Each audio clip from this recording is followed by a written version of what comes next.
YouTube បើថាអូយើងមករកទិញអីញ៉ាំអញ្ចឹងយើងនៅម្ដុំខាង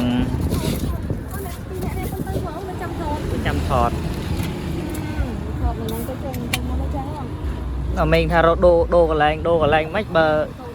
ប៉ុណ្ណាទៅម្នាក់ឯងបាទហ្នឹង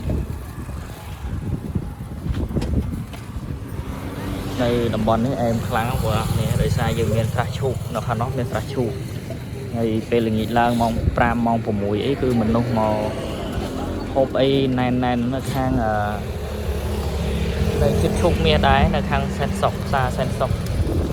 ខាងក្រោយវត្តក្មួយ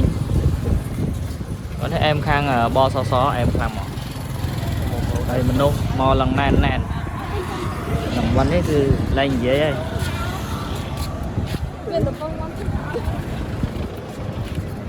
ទៀតកូនពងមន់ស្ងោមនុស្សមកហ្មងច្រើនពេលល្ងាចឡើងតែនៅនេះវាលហើយវាជិតក្រុងតែវាលហើយនេះមែនក៏បាននៅអាខ្ពស់នឹងជិតនេះមកលេងស្រួល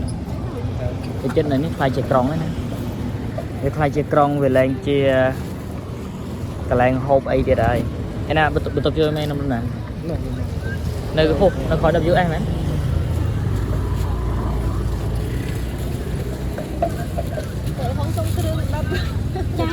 សុំគ្រឿងដិតមានthêm លុយអត់បាយហ៎